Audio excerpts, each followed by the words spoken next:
Hi everyone, welcome back to the TheFanStands. Today we're going to be discussing two of the biggest matches, two of the big fixtures of the weekend that just passed by. With me, we've got Hassan Ali Ahmed and Mohsin. Yeah. The usuals, nothing new really, I guess. Just the fact that I'm consistently coming in the second video. So we're punishing him by making him do the intro this week. So we're talking about the big matches of this weekend, game week 25. So let's start off with the game on Saturday, the star game Leicester versus Chelsea game.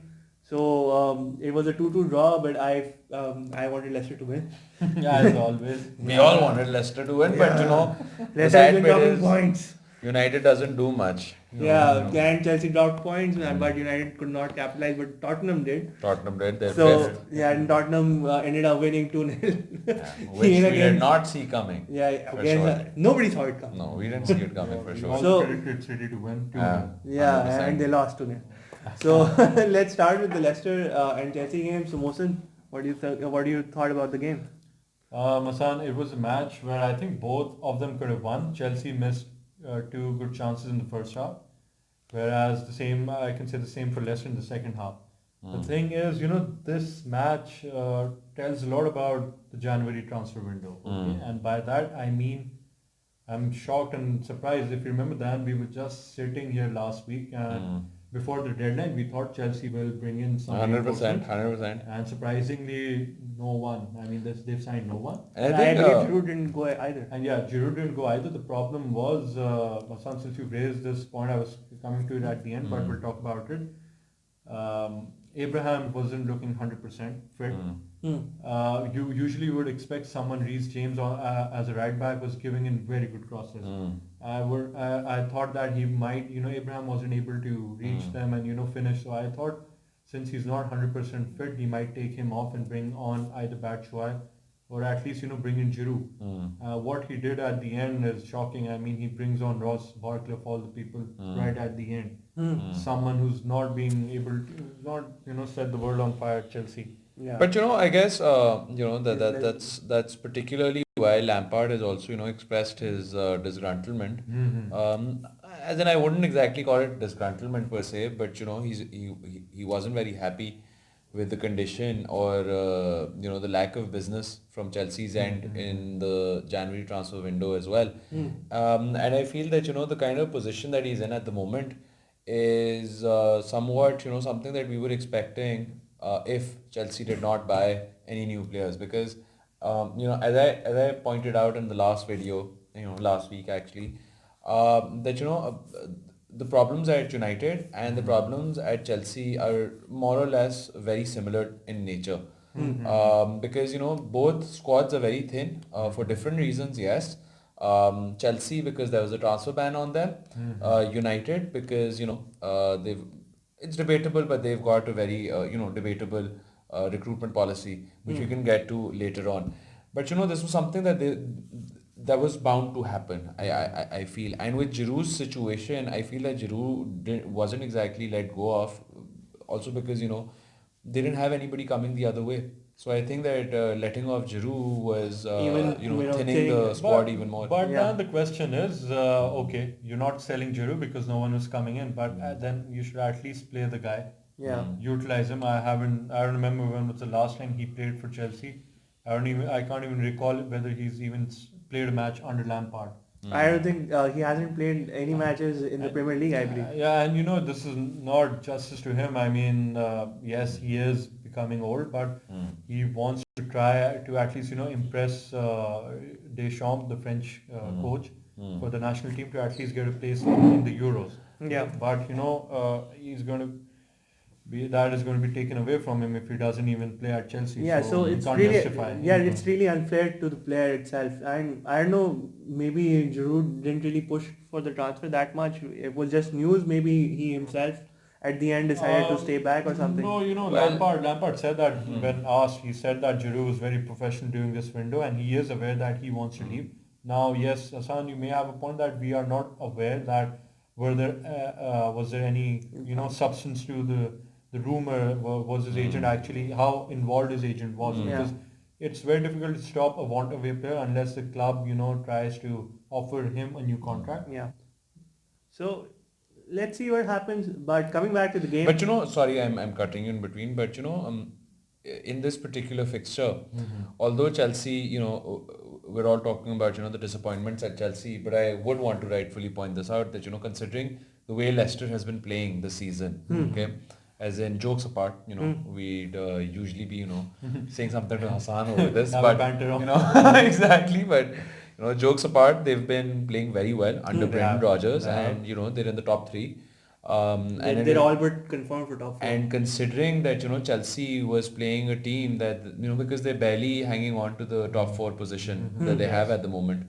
They've got Tottenham. Yes, United hasn't been performing. Sheffield's come up. At par with Sheffield's coming up, and I wouldn't really want to talk about Arsenal because we let them get away with their performances. But my point is that Chelsea drew against a good, decent side. So I wouldn't really think, as a Chelsea fan, I'd be very disappointed in terms of coming out of the game or the fixture with a draw against Leicester City that sits in the top 3. Definitely, they took the lead, but they couldn't defend well. But similarly, I think even a Leicester fan would be disappointed because Leicester fan would, yes, 100%. Because 100%. Especially the second goal. Yeah, you're playing away. You're playing at home against a Chelsea team, which you cannot expect. You can expect anything from them. They can be very good or they can be mediocre on their day. That is how things have been going since the past, 4-6 weeks. Agreed. But same I can say for Liverpool because since that Liverpool match on Boxing Day, they've seemed to sway away from the winning habit. They were winning 8 or 10 matches on trot. Yeah. But at home they might feel they should have capitalized. I mean, I think one player I would like to mention, Harvey Barnes, has been doing very well. His development is coming along. Yeah, he scored in all 3 last. He scored in consecutive 3 Premier League matches, and Perez has also found his feet. Concerning point would be Vardy has stopped scoring. But he came back from a break for a personal break and missed 2 matches. He hasn't scored in 2 matches. Other than that, he's still scoring. But one more thing that we all need to be mindful about is the fact that we need to realize that the winter season, the Boxing Day, post the Boxing Day bit of the season, the schedule in the Premier League is already very tight. And we tend to discount the fact that these players with a squad like Chelsea, I wouldn't be talking about a squad like possibly Manchester City because they've got a lot of squad depth there. Definitely. But teams like Chelsea, United, even Arsenal for that matter, and Leicester, I feel that even Liverpool, in fact. I feel that these teams need to be given that leverage and that leeway. To the fact that they've had a very tough time and a very tough schedule that they've been playing in. They've possibly on an average a team has probably played like roughly 6 to 7 games per week, or a matter of 10 days, which is a very high number of games to be playing. Yeah, and also you need to add into the Exactly. match. You need to add in the FA Cup games, the Carabao games. Agreed. And Leicester was playing every tournament as well. Agreed. And the same back 4 was playing. Yeah. And as you can see, that before December, the same back 4 and keeper were playing, and they had best defense. Exactly. And after this period, they've had the worst defense. And now they're all entering a point in the season where they're going off onto a break. Yeah, finally everybody's going on. The big teams are going on. Well, this is what I mentioned at the start of this video. I mean, when talking about transfer, we're talking about Chelsea, but same goes for Leicester. That they have not signed someone. I can't recall a concrete signing, a big name. Okay, not a very big name, but someone at least within the league, or bringing someone from the championship. But do you really think that I'm sorry I'm cutting you, but do you really think Leicester has that star power? As in, yes, they've been playing well. Yes, they've they've grown as a brand name. But do you think if I talk about some other team like probably City or Liverpool, or even because these are teams that have done business, or United for that matter, they've got that star value in their brand name. Okay, but when you talk about Leicester, they don't exactly have that kind of brand that kind of smaller star teams, the smaller value. English teams. In fact, I'd be very scared if I was Brendan Rodgers that most of my players have been shining in the season, and come summer, they'd all want to, They can be sold off. I mean, Madison is one of them. Barnes could be exactly, there. 100%. Even NDD for And that. Marty 100%. as well, because 100%. Marty Pereira is also linked with Barcelona. The thing is, Dan, I understand what you're trying to say. Leicester isn't a big name yet, and it's not consistent. But other teams have made moves. I mean, if you see Danny Rose going to Newcastle United from Tottenham, yes, Yeah. he might have realized that I'm out of favor at Spurs right now. And Newcastle isn't exactly the most consistent team. I mean, in the current stage right now, I would rate Leicester to be, 100%, higher as than in, Newcastle anytime. there's no Or comparison that's why I between did the not two. say that they should go from and buy from La Liga or the Serie A or Germany. They could go for younger players. And Rodgers is good at scouting for younger players. They could have gone to the Championship. Anyone would, just to play in the Premier League would be willing to play for Leicester. Yeah, at least and for good this players season. are there, as Or within the league. I mean, try to, go shopping in Norwich or... As in, let's talk about within the Definitely. league. If you look at Josh King, United approached Josh King for, King, to probably, buy him out. But what was Bournemouth's response to that? Because see, United on one end, as in that's why I made that comparison between big clubs and then clubs like, Leicester, or a club that's particularly growing in nature, even Everton for that matter, and I'd even count Tottenham in that particular league. My point is that, at the end of the day, these clubs do they have the same pockets that these big clubs have? Because if you're going into the January transfer window and with a brand name like Leicester or possibly even Everton for that matter, you understand that, prices are already going to be inflated in the market. Okay, definitely. do you have deep pockets to probably afford those players? And if yes, if you wait it out till the summer, can you get a better player in the same price tag? See, I think Leicester is a club, I haven't seen them spend big. I mean, even when they won the league, I can't recall they brought in some big fancy names to They replace did. Kante or even Mahrez, okay? Exactly. They've been rebuilding, but the thing is, there's something, the manager has to discuss with the owners because, like I said, maybe, they have to be very smart. Obviously, it's gone now. The transfer window has gone now. Coming back to the point you've made, I think this is what they will probably look to be doing. They might sell someone like Madison or Pereira for a Exactly. big, hefty amount, Exactly. and use that money to invest. Well, they really didn't use the money that they raised from United this at the start of the season. Harry Maguire. Harry Maguire was sold See, for Hassan, 70 million, but there are a they lot didn't. of other expenses as well. 100%. That same money could be allocated Yeah. to the wage bills, to stadium development or XYZ other things. 100%.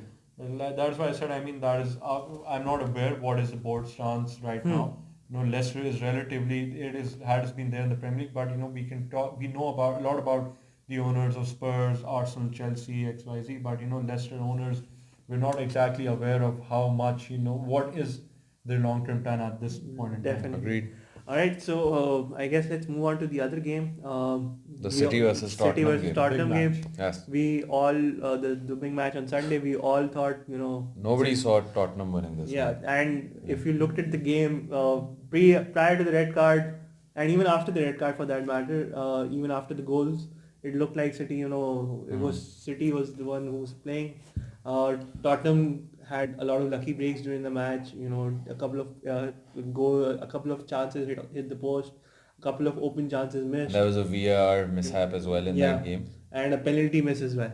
Yes, but we'll take one thing at a time. With you talking about City probably looking like the likelier contender to probably score and win the game during the match. I think that's more to do with the kind of mentality that Tottenham's coach has. Mourinho in general, he makes it hard for other teams to score. You wouldn't exactly, see his teams dominating through possession, when he's going up against a big team. You'd rather see them sit back, defend their goal, and eventually if they get, a chance or two, they'll try to convert that. Because that's primarily how Mourinho functions. He when he's going against big teams, he does not look to be adventurous. I'm sure Mourinho, even if Mourinho came back with a draw against City, he would have been happy enough to take that draw. Yeah, that's true. But if you But during the game, Tottenham they were trying to achieve that Mourinho thing, but they were poor passes. But again, and they were extremely lucky. So see, Extremely lucky. Hassan, as in Big state. while you were probably even talking to us about this before the video. Yeah. There's this point that I wanted to add up that Mourinho is just coming. Yeah. It hasn't even been 6 months to him being here. Mm-hmm. He's bought a couple of players. He's bought a player or two, for Tottenham. And he scored. And that player's already scored, lucky or unlucky or whatever. And then got injured. But my point is, at the end of the day, at the moment, he does not have the Mourinho players per se. Even when he was at United, because I can speak for the club that I support. You look at players like Rashford and Martial. If you go back probably a couple of more years, you'd see in Real Madrid he had he had sort of a controversy going on with Ronaldo as well, because he's the sort of manager who expects his attacking players to also have a very high work rate defensively. And he looks for them to track back as well. Plus, when you're talking about players and players not passing properly, or not exactly being the best at what they were doing. At the end of the day, it's very early on to be judging Mourinho's managerial capabilities, considering that he does not have his players in the team as yet, because there are not a lot of players in the team at the moment that I can actually call a Mourinho player per se, at Tottenham at the moment. I agree, Hassan. That was a classic Mourinho style win. Yeah. Okay, 2-0, that is how he rolls, and he doesn't care about the possession, those stats. As long as he wins, he's happy. You saw him on the bench, with that big smirk on his face. Yeah. Especially after that second goal, he was like viral. So that is how Mourinho does, and I agree with that. And I mean, even if you talk about Guardiola, what did he do after he was not successful in his first season? He changed the entire backline. Exactly. Because the players he's got in now, they're the ones who can play that tiki-taka style, Exactly. Which he has played at Barcelona as well as Bayern Munich. So he brings, every manager has his own style of players. Similar, that is what Jurgen Klopp has done. Jurgen Klopp, he's not very defensive minded, but he wants players who can, do that high pressing, who have a very high attacking as well as defensive, work rate. And these players are not easy to find, and they're not easy to bring in because they have a lot of demand. Agreed. If you talk about Tottenham, I mean, look at that defense line. It is aging. I mean, it has experience, but the left back, he's fairly new to the Premier League. And then Tazaniga. Yeah, or something like that. Tanaga or something like that. I forgot his name. I mean, I can't pronounce it properly. Sorry. So he's there, and a lot of players. I mean, Pochettino has not purchased many players. One player that he's Mourinho's realized can fit into my system is Lo Celso, who's been playing absolutely very well, and especially he's good in finding spaces. And look at Son. I mean, in the attack, he's someone who will work his socks off, and I'm sure he's a classic Mourinho Yeah, type player who during- can link with the attack, Yeah. with the strikers. Yeah, during the game, him and Mora were the ones who were causing the most problems. Him and Mora were the ones, but then again, he doesn't have a proper striker. Mora is not a classic number 9. Yeah, he's not a classic missing number Harry Kane, who is a classic number 9. So that is his problem. That is a problem, and he wasn't able to bring in any striker as a replacement for the injured Harry Kane. Yeah. So I mean, this victory on its own is a very big achievement, It's a and it big shows win. that Mourinho still got it. No doubt on his managerial career. I mean, even both Guardiola. I mean, both of them know each other very well. Definitely. And other than that, even every manager has their own identity. They have their own way of playing. As in that's sort of an argument or debate that I usually have with other United fans as well. People talking about a brand of football. It's about in this day and age, I've seen no particular club really sustains a manager for more than, let's suppose, 3 or 4 years. And every manager you bring in will not have the same playing style as the one before him. So we need to respect every manager's style of play. Mourinho's style of play. This was a classic example of that. And what happened after it? He won it, and he turned out the result.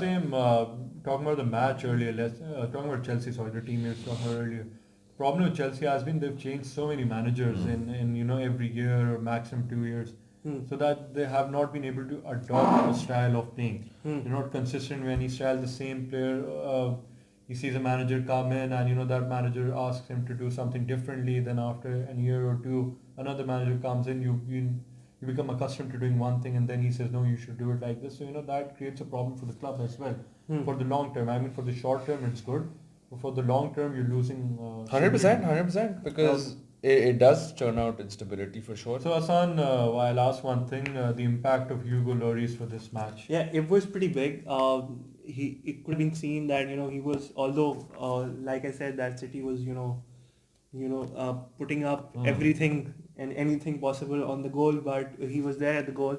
He saved the penalty as well, and after that incident with Sterling, and even though that incident happened, but you could still see that that sportsmanship spirit that he had a few. One more thing, a lot of people say that Hugo Lloris was off his line when he saved that penalty. That should have been retaken. Yeah, but they checked it on VAR, and they were, even after immediately when Sterling went down, that VAR, if that was not a penalty, then it was a die. Then it should have been a red card.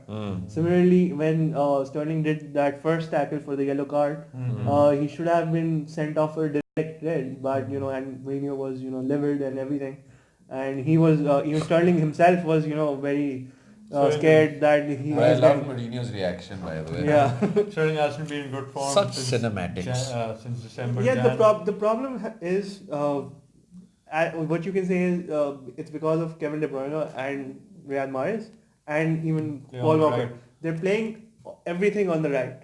So since most of the attacks come on the right, and David Silva is aging and he was playing this match, and Bernardo Silva wasn't playing this match either. So left hand side, Sterling was always coming in, and wasn't really. And Aguero and Gundogan did not have a good match. Aguero did not.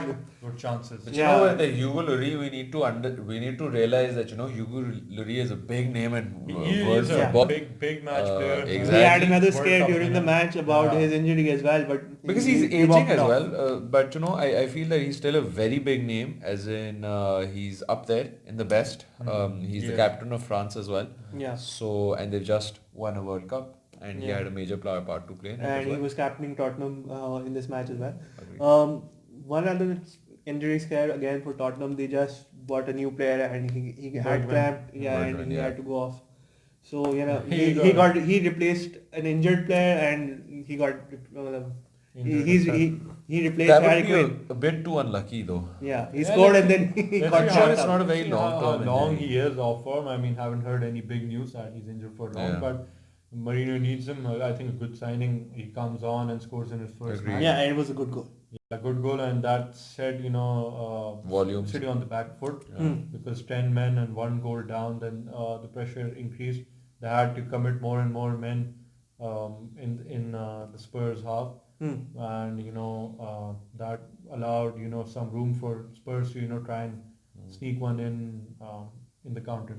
Yeah, and one more thing, Sterling got injured during the match as well, and he had been subbed off as well. So Sterling was not by the 100%. crowd. He did not have a very good match. Yeah. I mean, I agree with Hassan. I can only see the attack or everything coming from City's right hand side.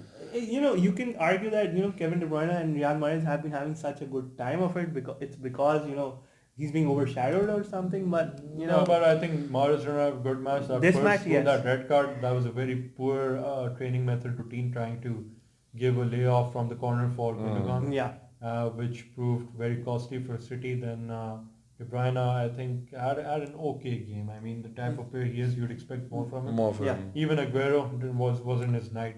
Usually he's very good against Spurs. But I guess, considering that they're going into, a break, a winter break, so I guess... I think City still have a match. All the other teams are, They all have the a other big match teams against are, West Ham. yeah, they have a match against West Ham. All Okay. the other big teams have a break, but They have a match against West Ham, and funny thing, after the match, I've heard Guardiola locked his players in the locker room for 40 minutes, and he's about to get fined for that. I wouldn't be surprised by those tactics.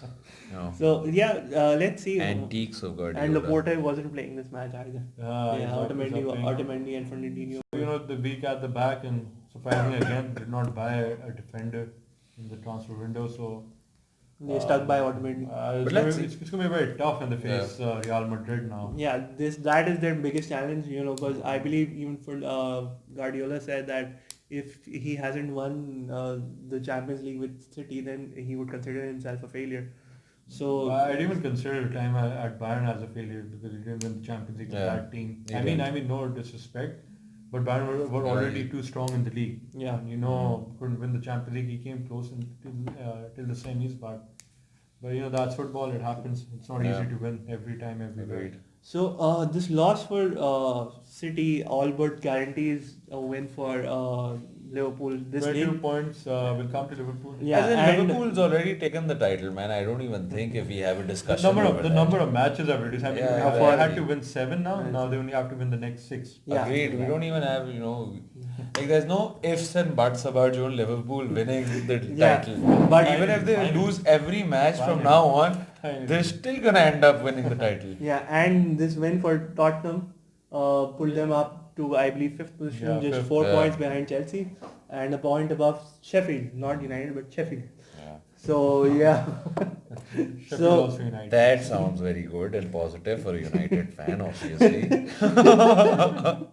So let's see. What are the things Mourinho has really turned around, even though he had a string of draws recently, but the number of points he has Tottenham's got from their last few matches has been it's great. not going to be easy because they still have United to come at their home. Agreed. And this tactic, it is classic Mourinho, but it doesn't work every time. Yeah. But the upcoming match that United really has is Chelsea. That's a big draw. Yeah. But then Chelsea versus Tottenham. Yeah. But we should probably make a different video for that because save it for the next video. Then. Exactly, because there are a lot of changes that could happen during this time. Not that they can buy any players or anything. But coming out of rest and getting let go of that fatigue. Yeah. Yeah. So let's see. I think that's about it for this video. In fact, we'd love to hear from you as well, and do comment on our video and let us know of what you think. Other than that, like the video, share the video, do whatever we usually ask you to do, and do more. Exactly, and try to do as much as you can. But we need all your support, especially after that Pemra thing that's going on. No, as in, I think we'll keep it apolitical and we're not going to talk about these things. It's all positive from our end. Yeah. So I guess that's about it. That's about it, guys. Thank you so much. Thank you so much for watching. Okay. Bye-bye.